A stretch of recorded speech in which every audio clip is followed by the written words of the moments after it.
No sé si habéis visto la película de 7 novias para 7 hermanos. Es una de las favoritas de mi madre, así que yo la he visto muchas veces por mi madre, que le encantaban los bailes que había y cortando la leña y yo qué sé. Bueno, es una historia muy bonita. Bueno, muy bonita, hoy en día sería un escándalo, no sé si la habéis visto, si podéis pensar un poco en la trama, pero hoy en día sería escandalosa. Pero hoy tenemos la historia de una esposa para 7 hermanos, es un poco más enrevesado, ¿no? Es un poco más fastidiado de encajar, una esposa para 7 hermanos. Difícil, ¿no? Difícil. Esto es exactamente el propósito de los que cuentan esta historia, que sea una historia difícil. Pero vamos primero a leerla, ¿vale? Vamos a el capítulo 22 de Mateo, versículo 23, y vamos a leer hasta el versículo 33. Dice así: ese día se le acercaron algunos saduceos, los que dicen que no hay resurrección, y le preguntaron diciendo: Maestro, Moisés dijo, si alguno muere sin tener hijos, su hermano como pariente más cercano se casará con su mujer y levantará descendencia a su hermano. Ahora bien, había entre nosotros 7 hermanos, y el primero se casó y murió, pero no teniendo descendencia, le dejó la mujer a su hermano. De igual manera también el segundo, y el tercero, y hasta el séptimo. Y después de todos, murió la mujer. Por tanto, en la resurrección, ¿de cuál de los 7 será mujer? Porque todos ellos la tuvieron. ¡Ja! Pero Jesús respondió y les dijo: estáis equivocados por no comprender las Escrituras ni el poder de Dios. Porque en la resurrección ni se casan ni son dados en matrimonio, sino que son como los ángeles de Dios en el cielo. Y en cuanto a la resurrección de los muertos, ¿no habéis leído lo que fue dicho por Dios cuando dijo: yo soy el Dios de Abraham y el Dios de Isaac y el Dios de Jacob? Él no es Dios de muertos, sino de vivos. Al oír esto, las multitudes se admiraban de su enseñanza. Vamos a orar. Señor, te damos muchas gracias una vez más por estas respuestas de Jesús, por la sabiduría de Jesús, pero te pedimos especialmente que tú nos ayudes en esta mañana a entender un poco más, como decía Jesús, acerca de las Escrituras y acerca del poder de Dios. Te lo pedimos en el nombre de nuestro Señor Jesucristo. Amén. Muy bien, pues este es la tercera trampa que le tienden a Jesús. Hemos visto ya cómo Jesús ha salido airoso de 2 trampas que le habían tendido diferentes grupos. Y recordáis que el último día estábamos viendo un poco cuáles eran los perfiles de estos que habían ido unidos a tenderle esta segunda trampa, los herodianos y los fariseos. Y hoy tenemos otro grupo, los saduceos. ¿Y quiénes eran los saduceos?, os preguntaréis. Bueno, recordáis que cuando estábamos hablando del libro de Daniel, hablábamos de este famoso rey Antíoco Epífanes que causó tanto mal, ¿os acordáis? Y de una rebelión que hubo en su contra, que consiguieron derrocarle, los macabeos, ¿os acordáis? Que habla el libro de Primero de Macabeos, este libro que está entre los 2 testamentos. Muy bien, pues estos macabeos no solamente consiguieron derrocar a Antíoco Epífanes, sino que llegó a un punto en el que incluso consiguieron que Israel fuera una nación independiente. Y ellos se erigieron algo así como una mezcla entre sumo sacerdote y rey. Y esta dinastía que venía de los macabeos se llamaron los asmoneos, ¿vale? Ellos estuvieron gobernando, los asmoneos estuvieron gobernando Israel hasta que llegó Herodes el Grande. Herodes el que mandó matar a los bebés para intentar matar a Jesús. Entonces, de ellos vienen los saduceos, ¿vale? De estos asmoneos, de esta élite. Así que en contrario a los fariseos, que recordéis que decíamos que eran los que movían al pueblo, el pueblo estaba a favor de los fariseos porque eran los que eran los líderes de las sinagogas y tal. Los saduceos eran la crème de la crème. Ellos eran los que mandaban en el templo, no en las sinagogas de los pueblos, no la gente rural, no, los jefes de los jefes. Estos eran los saduceos. El consejo del Sanedrín, que decidía las cosas en el templo, ellos eran mayoría saduceos. Había algún fariseo, pero la mayoría eran saduceos, eran los jefes en el templo. Y esta es la razón precisamente porque, por ejemplo, una vez que los romanos destruyeron Jerusalén, ya no se sabe nada más de los saduceos, desaparecieron porque su misma existencia estaba ligada al templo, ¿vale? Así que estos grandes líderes, los sumos sacerdotes, eran saduceos, los que sabían más, los que mandaban más, los líderes de Israel, ellos eran saduceos. Así que, eso por una parte. Pero ¿qué es lo que ellos creían? ¿Cuál era su fe, su credo? Ellos eran lo que hoy podríamos considerar liberales teológicos. Aquí se nos dice que creen que no hay resurrección en el versículo 23. Ellos no creían en la resurrección. Por ejemplo, en el libro de Hechos, capítulo 23, versículo 8, se dice que ellos no creían ni en los ángeles ni en los espíritus. Ellos no creían nada más que en lo físico, en lo que se puede ver, tocar, medir. ¿Os suena de algo?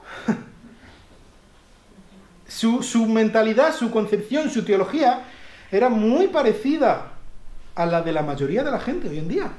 Podemos entender perfectamente qué era lo que pensaba esta gente. Pero aún así ellos eran religiosos, como muchos religiosos que hay, que lo que intentan hacer es adecuar lo que dice la Biblia a lo que ellos piensan que es verdad, a lo que sus preconcepciones en cuanto que solamente existe la materia, solamente existe lo físico. Entonces, todas las cosas que hay en la Biblia que no me sirven, las desecho o las tuerzo para intentar que digan lo que yo quiero que digan. Estos eran los saduceos. Tanto estaban reduciendo lo que la Biblia para que fuera solamente lo que ellos querían que se dijera, que solamente aceptaban como autoridad 5 libros de la Biblia. El Pentateuco, los 5 libros de Moisés. Esto era lo único que ellos consideraban como lo que había que seguir. El resto de los libros sí, los leían y los respetaban, pero algo así como nosotros leemos y respetamos el Quijote, ¿vale? O sea, como una cosa que está bien, y ya está. Pero no, la autoridad solamente viene de los 5 libros de Moisés. Solamente escuchamos a los 5 libros de Moisés. No me hables de nada más, porque nada más viene de Dios. Solamente los libros de Moisés. Estos eran los saduceos, ¿vale? Así que como podéis ver, ellos estaban enfrentados en muchas de estas creencias con los fariseos. Los fariseos eran, por decirlo de alguna manera, hoy en día los conservadores, ¿no? Los que creen todo lo que dice la Biblia, incluso más de lo que dice la Biblia. Y así que ellos estaban enfrentados, y en medio de este enfrentamiento estaba Jesús, porque Jesús, teológicamente, de lo que él creía, caía más del lado de los fariseos. Así que aquí tenemos este tercer ataque que hacen contra Jesús. Y en este ataque ellos están intentando demostrar que lo que ellos piensan es verdad de una manera muy curiosa. Es un argumento que se llama la reducción al absurdo. Están reduciendo el argumento del contrincante a algo que es ridículo. Por lo tanto, si el argumento del contrario es ridículo, yo tengo razón. Por una parte, ellos estaban diciendo, yo tengo razón. Por otra parte, estaban diciendo, los fariseos, mis enemigos, no tienen razón. Y por otra parte, estaban diciendo, tú, Jesús, eres un Mesías falso, porque estás creyendo en cosas ridículas. No tiene sentido lo que estás creyendo. Y te lo voy a mostrar. Para empezar, ¿tú te acuerdas, Jesús, que Moisés nos habló acerca del matrimonio por levirato? Aquí habla en el versículo 24. Esta ley dentro de los libros de Moisés es algo que hemos visto bastante cuando hemos estado estudiando el libro de Ruth. ¿Os acordáis? ¿Qué es lo que decía esta ley? Si hay un hombre que muere sin descendencia, está casado pero no ha podido tener hijos, muere sin descendencia, como le pasaba a los 2 hijos de Noemí, ¿os acordáis? Entonces, el hermano o el pariente más cercano se tiene que casar con la viuda del difunto y darle descendencia. Se casa con esta mujer, tiene hijos con esta mujer, y los hijos serían considerados a todos los efectos como hijos legítimos del difunto. ¿Vale? Esto es lo que ocurrió con el caso de Booz y Ruth, ¿os acordáis? Era el pariente redentor Booz. Así que esto es lo que manda la ley. ¿Estamos de acuerdo, Jesús? Estamos de acuerdo. Muy bien. Lo manda en el libro de Deuteronomio, en el capítulo 25, versículos del 5 al 10. Así que estamos asentados sobre una base que respetamos los dos, ¿verdad? Matrimonio de levirato, lo manda Moisés, es correcto. Muy bien. Ahora te voy a contar una historia, Jesús, vamos a ver. Había un hombre que tenía 6 hermanos. Y este hombre se casó con una bella dama. Y era muy feliz, y tuvieron una boda, y fue todo maravilloso, hasta que el hombre se murió. Claro, en este momento se pone en funcionamiento la ley del matrimonio por levirato. El hermano se casó con ella. Muy bien, todo correcto. Se casa con ella para poder tener un hijo y que este hijo sea considerado hijo del primero. ¿Qué pasó? El segundo se murió y no tuvo hijos. ¡Madre mía! Con esto, simplemente con este caso, ya ellos habrían demostrado lo que querían demostrar. No hacía falta seguir, pero ellos siguieron.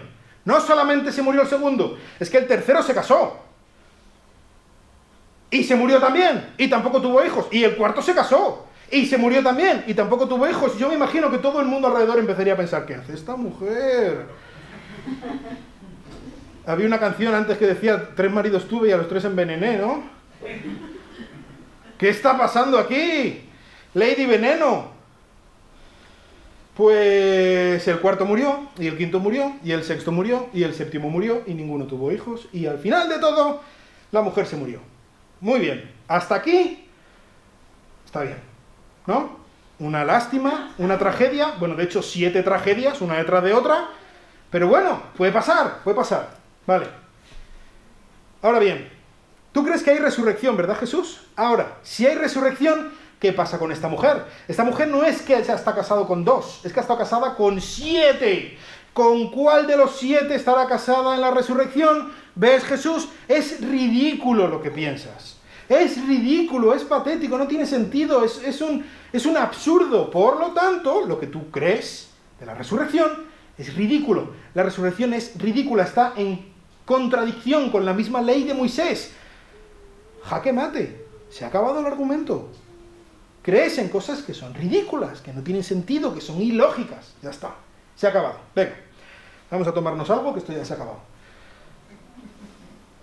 Pero bueno, Jesús no lo dejó así. Jesús les contestó. Y quiero que tengamos en cuenta para la contestación que les da Jesús, ¿a quiénes está hablando Jesús? Jesús está hablando a los líderes religiosos, a la crème de la crème, los catedráticos de teología del momento, ¿vale? Los líderes del pueblo de Dios, el sumo sacerdote y los suyos, los jefes de entre los jefes. Se supone que ellos son los que más saben. Se supone que ellos son los que sientan cátedra. Muy bien. Fíjate lo que le dice Jesús. Versículo 29. Estáis equivocados porque no comprendéis las Escrituras ni el poder de Dios. Vosotros, sabios, teólogos, catedráticos, doctorados, jefes, líderes, sois ignorantes, totalmente ignorantes, analfabetos. No entendéis la Biblia. ¿Vivís de entender la Biblia? Muy bien, no tenéis ni la más repajolera idea de lo que dice la Biblia. Sois inútiles. ¿Y por qué? Porque no entendéis la Biblia. Porque no leéis la Biblia. Y como no leéis la Biblia, no entendéis el poder de Dios. Lo que estáis haciendo es intentar reducir lo que dice la Biblia a vuestras propias preconcepciones, a la caja estrecha que vosotros tenéis en vuestra mente. Y si hay algo que Dios dice acerca de sí mismo dentro de la Biblia, pero que no encaja en vuestras 4 paredes de vuestro cerebro estrecho, entonces lo desecháis.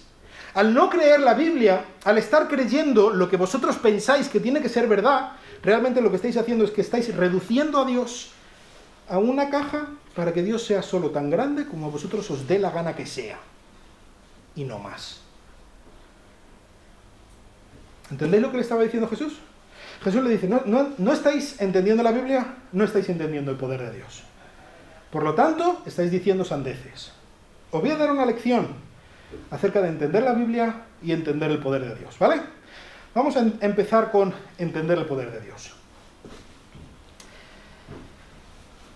Dice el versículo 30, en la resurrección ni se casan, ni son dados en casamiento. ¿Por qué la gente tiene hijos? La gente tiene hijos porque se muere, porque somos mortales. Los ángeles del cielo no se mueren, son inmortales. Por lo tanto, no tienen necesidad de procrear, de seguir teniendo hijos, porque ellos viven para siempre. Desde el momento en el que fueron creados, existirán para siempre. No tienen necesidad de tener hijos.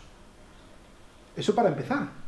Pero es que para seguir, recordéis que Dios les dijo a Adán y Eva y después a Noé y su familia, fructificad y multiplicaos, llenad la tierra. Una vez que en la resurrección ya se haya llenado la tierra, ya la gente haya tenido hijos para llenar la tierra, ya no hay necesidad de seguir procreando, de seguir teniendo hijos, porque ya está la tierra llena. No es necesario. El mandamiento de Dios ya se ha cumplido. Por lo tanto, cuando sea la resurrección, no habrá necesidad de seguir teniendo hijos. Serán como los ángeles del cielo. Ni se casan, ni se dan en casamiento. Porque no es necesario. Porque el mandamiento de Dios ya ha sido cumplido. Porque la mortalidad de nuestro cuerpo se revestirá de inmortalidad. Así como el cuerpo de Cristo es inmortal ahora, el cuerpo de los que resucitemos en Cristo será inmortal también. Ya está. ¿Qué? Estáis diciendo una tontería. Sencillamente estáis diciendo algo que no entendéis.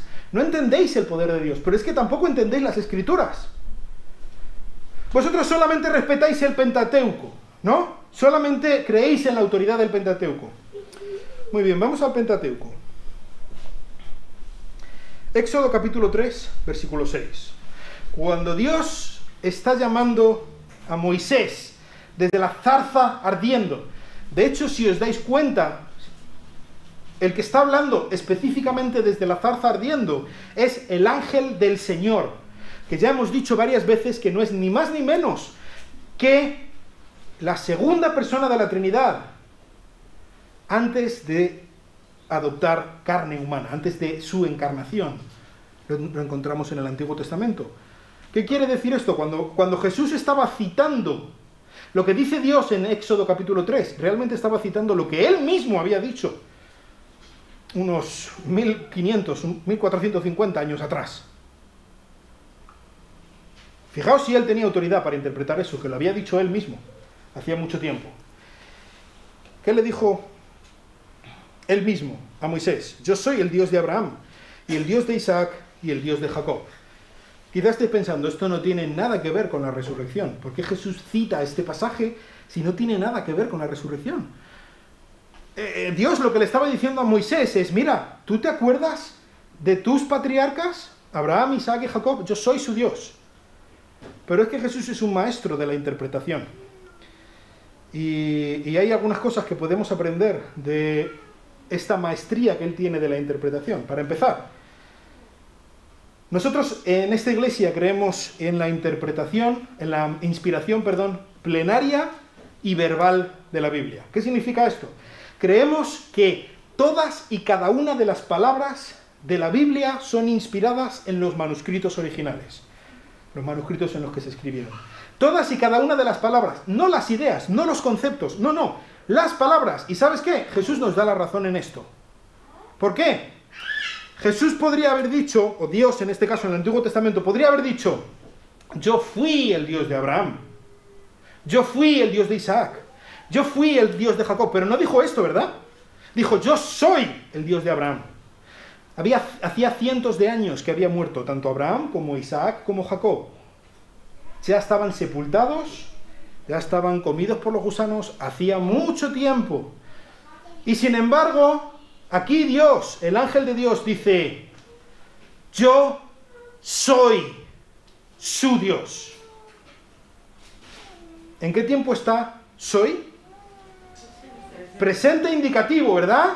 Soy, eres, es, somos, sois, son, ¿verdad? Presente. ¿Qué dice el presente? El presente nos dice que algo está ocurriendo en ese mismo momento, ¿verdad?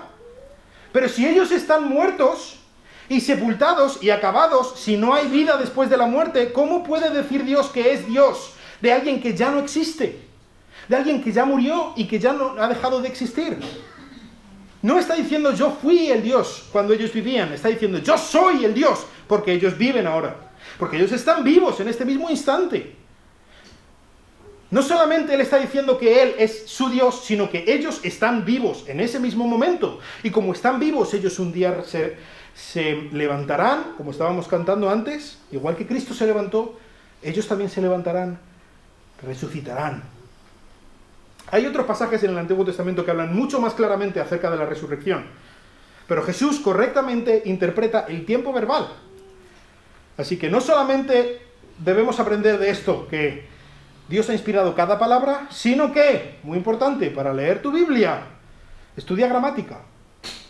Es importante. Las palabras que Dios ha puesto ahí no las ha puesto al azar, de cualquier manera, ¿vale?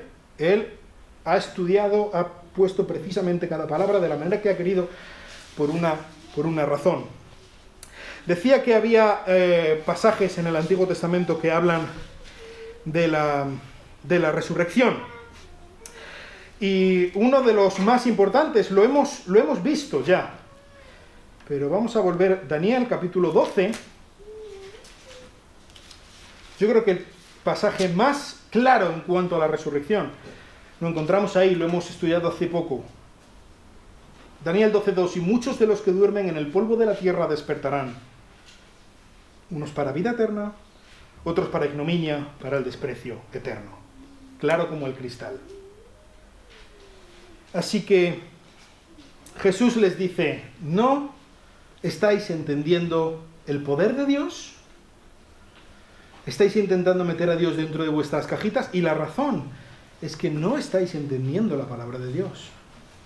Es que no estáis dejando que la palabra de Dios sea la autoridad sobre vosotros, sino que vosotros estáis imponiendo vuestra autoridad y vuestras preconcepciones y vuestras ideas dentro de la Biblia, para que diga lo que vosotros queréis decir. Así que, otra vez más, este es el tercer caso, la tercera trampa, en la que los que fueron a por lana salieron esquilados, ¿verdad? Y estos fariseos querían demostrar la total estupidez que era la idea de pensar en la resurrección. Y Jesús lo que les había dicho con tal maestría como él tenía es: vosotros sois unos total ignorantes, absolutos ignorantes, al 100%. No tenéis ni idea, ni de lo que estáis diciendo vosotros, ni de lo que ha dicho Dios. Y todo el mundo se quedó maravillado de aquello. Muy bien, ¿de qué manera podemos nosotros aplicar a nuestras vidas esta dramática y esperpéntica historia de la esposa para los 7 hermanos? Pues creo que una de las cosas más importantes es no repetir el error de los saduceos. Los saduceos estaban intentando leer la Biblia de la manera que a ellos les venía bien, escogiendo solamente aquellos pasajes de aquellos libros que a ellos les daba la razón.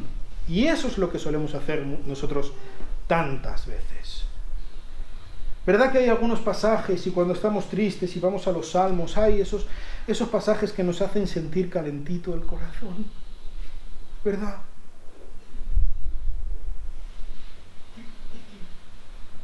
¿Alguna vez habéis ido a Ezequiel? ¿A Jeremías? Cuando los profetas están denunciando a Oseas, están denunciando el pecado terrible del pueblo de Dios. Pero no, a nosotros nos aplicamos solamente la parte de: Señor, líbrame de mis enemigos, estate conmigo en medio de mis penurias. Y es maravilloso, pero debemos atender a todo el consejo de la palabra de Dios, y no solamente a aquellos pasajes de que voy a internet y miro a ver una lista de versículos para cuando me siento triste y escojo esos, ¿verdad? Para yo escoger, a ver qué es lo que yo quiero que Dios me diga hoy, en lugar de a ver qué es lo que Dios me quiere decir a mí hoy. Ellos ignoraban las Escrituras, porque ellos filtraban las Escrituras a través de sus prejuicios materialistas. Nosotros también estamos intentando filtrar la Biblia a través de nuestros prejuicios materialistas. ¿Y cuál era el resultado de ellos? Que ellos desconocían el poder de Dios. Totalmente. Y nosotros desconocemos el poder de Dios. Y muchas veces en nuestras vidas queremos poder de Dios sobre nosotros, ¿verdad? Señor, dame tu poder. Señor, quiero sentir. Y hay iglesias enteras queriendo que Dios derrame su poder, y que Dios sane, y que Dios muestre, y que Dios convenza, y que Dios haga, y que Dios muestre todo su poder hacia nosotros. ¿Sabes qué? Dios está deseando derramar su poder sobre ti. Lo está deseando. ¿Y sabes la manera en la que lo vamos a poder hacer? ¿Sabes la manera en la que Dios va a abrir las puertas de los cielos? Va a derramar su poder y su bendición sobre nosotros. Si nosotros estamos leyendo, estudiando nuestras Biblias y, más importante, viviendo lo que dicen nuestras Biblias. No viviendo de la manera que a nosotros nos da la gana e intentar buscar versículos que avalen la manera que nosotros queremos vivir, sino leyendo nuestras Biblias de tapa a tapa y diciéndole a nuestro Señor: ayúdame a vivir, ayúdame a ser como tú quieres que sea. Tengo aquí una cita de Sproul. Dice: creo que la mayor debilidad de la Iglesia hoy es que casi nadie cree que Dios invierte su poder en la Biblia. Todos buscan en un programa, una técnica, en cualquier cosa, en cualquier lugar, excepto donde Dios lo ha puesto, su palabra. Y es que el vínculo entre el poder de Dios y la palabra de Dios es claro. Aquí Jesús lo está uniendo, lo está fundiendo en una misma cosa. Hermano, ¿quieres experimentar el poder en tu vida? ¿Quieres que Dios te dé poder para derrotar ese pecado? ¿Quieres que Dios te dé poder para perdonar a esa persona? ¿Quieres que Dios te dé poder para sobreponerte a esta dificultad? ¿Para poder destruir esa tentación? ¿Quieres el poder de Dios en tu vida? Abre tu Biblia. Abre tu Biblia, lee tu Biblia y, más importante, vive tu Biblia. No intentes que la Biblia te diga lo que tú quieres que te diga.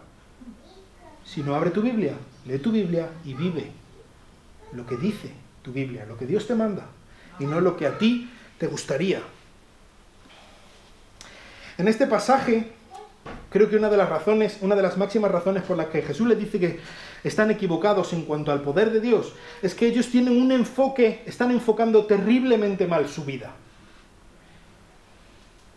Es verdad que Dios nos ha dado muchísimas bendiciones y promesas maravillosas para esta vida. Es verdad que Él nos dice que aunque ande en valle de sombra de muerte no temeré mal alguno. Es verdad que Él nos dice que aún no he visto a un justo desamparado ni su descendencia que mendigue pan. Es verdad que Él va a estar con nosotros. Es verdad que Él recoge nuestras lágrimas. Es verdad que Él nos abraza en nuestro dolor. Es verdad que tenemos un Dios que está con nosotros aquí y ahora. Un Salvador que nos lleva de la mano en los momentos difíciles. Eso es completamente cierto. Pero ¿sabes una cosa? Si nosotros estamos viviendo nuestra vida y solamente nos estamos enfocando a este lado de la muerte, no estamos viviendo la vida que Dios quiere para nosotros.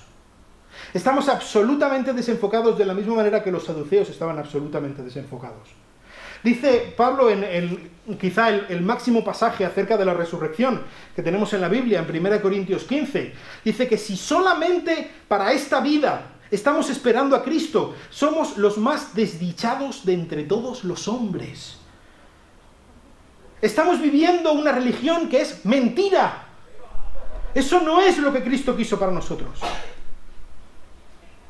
Que nosotros estemos constantemente mirando el mar de fango y de problemas y de enfermedad y de muerte que tenemos a nuestro alrededor, en el que parece que nos estamos ahogando, que nosotros estemos constantemente mirándonos el ombligo, eso va en contra de todo lo que vino a enseñar y hacer Jesucristo.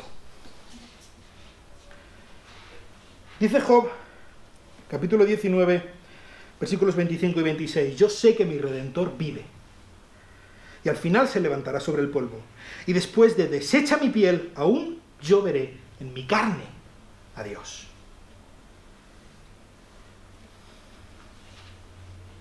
Esta es nuestra gran esperanza. ¿Sabes? Nuestra gran esperanza no es que Dios me va a ayudar a llegar a fin de mes. Y Dios puede ayudarte a llegar a fin de mes. Nuestra gran esperanza no es que si nosotros enfermamos de COVID, Dios nos va a curar. Y Dios nos puede curar. Nuestra gran esperanza no es que mi matrimonio se vaya a salvar. Y Dios puede salvar tu matrimonio. Nuestra gran esperanza está aquí, pero sobre todo comienza el día de nuestra muerte. Y creo que como creyentes, ahora mismo, durante este tiempo, lo he hablado alguna vez, en este tiempo de la pandemia, Dios está poniendo en evidencia una realidad que siempre ha estado patente, pero quizá no ha sido tan evidente como ahora. Tenemos pavor a morir. Vivimos aterrados con la idea de la muerte, absolutamente acongojados, que me pillo el bicho y que me muero. ¡Ay, que me muero! ¿Que me muero?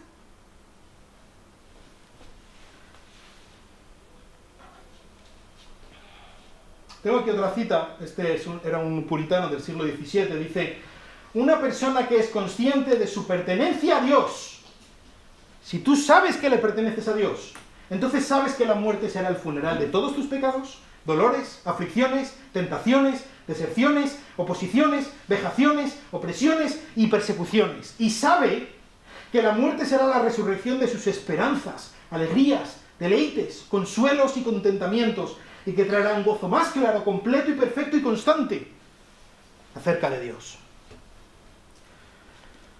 Si estamos entendiendo bien la muerte, deberíamos verla como el día más feliz de nuestra vida. Deberíamos estar deseando que llegue ese momento en el que por fin cara a cara vamos a estar delante de nuestro Señor. Este es el poder de Dios.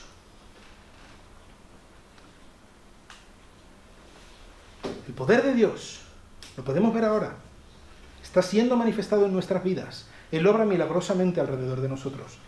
Pero el poder de Dios no lo contemplaremos como es, hasta que no llegue el día en el que muramos. Ese día, Él nos hará que nos libremos de todas nuestras tentaciones, de todas las vejaciones, las opresiones, todo lo que estamos viviendo, todos nuestros problemas, para siempre. ¿Tienes miedo a morir?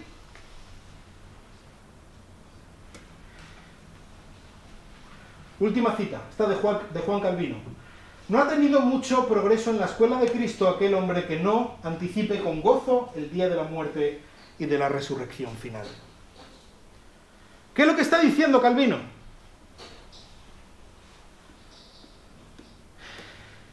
Si tú no estás deseando morir, entonces no sabes vivir. Y nosotros pensamos que todo lo que merece la pena está en este charco de fango en el que vivimos. Charco de fango en el que Dios ha derramado muchas bendiciones, en el que nos da muchísimo más de lo que merecemos, en el que podemos tener la oportunidad de poder estar aquí, por ejemplo, teniendo comunión con nuestros hermanos, escuchando la palabra de Dios, y Dios nos da muchas cosas en este momento, en esta vida, pero sabes, no tienen nada que ver. Y si nosotros no estamos mirando al día de nuestra muerte como nuestra máxima esperanza, entonces no estamos viviendo como debemos vivir. Si nosotros pensamos que nuestro Salvador es de este mundo, entonces intentaremos sacar todo lo posible de este mundo, pisando a quien sea, pasando por encima de lo que sea, para poder obtener lo que yo creo que es el último bien, el bien mayor, el bien definitivo que va a haber en mi vida, mi gran esperanza. Yo la voy a extraer de este mundo, pase por encima de quien pase. ¿Qué es lo que nos dice Dios? Olvídate de este mundo. Vive este mundo para amar a otros. Vive en este mundo como una preparación, porque lo bueno está por llegar. Si estás con Cristo, siempre, siempre, tu final será feliz. Siempre. Eso también significa que si ahora mismo no estás feliz, si ahora mismo no estás viendo esto como un final feliz, es porque este no es el final. Es porque la cosa aún no ha terminado. El día llegará cuando nuestros fallos pasen. Cuando nuestros fracasos ya no sean tomados más en cuenta. Cuando nuestras penurias hayan acabado. Sabes, ante ti solo quedará un futuro glorioso, un futuro apasionante, un futuro ilusionante, en el que cumplirás mucho más allá de todo lo que jamás has logrado imaginar en toda tu vida. El día de tu muerte será el día más feliz de tu vida. Y si tú no eres consciente de esto, no vas a vivir como Dios quiere que vivas en esta vida. Me gustaría terminar simplemente mencionando cuál es la fuente de esta resurrección maravillosa que Dios tiene preparada para nosotros. Esa fuente se llama Jesucristo. Él es el campeón de la resurrección. Él es las primicias de la resurrección. Él murió, Él fue sepultado y Él resucitó por nosotros.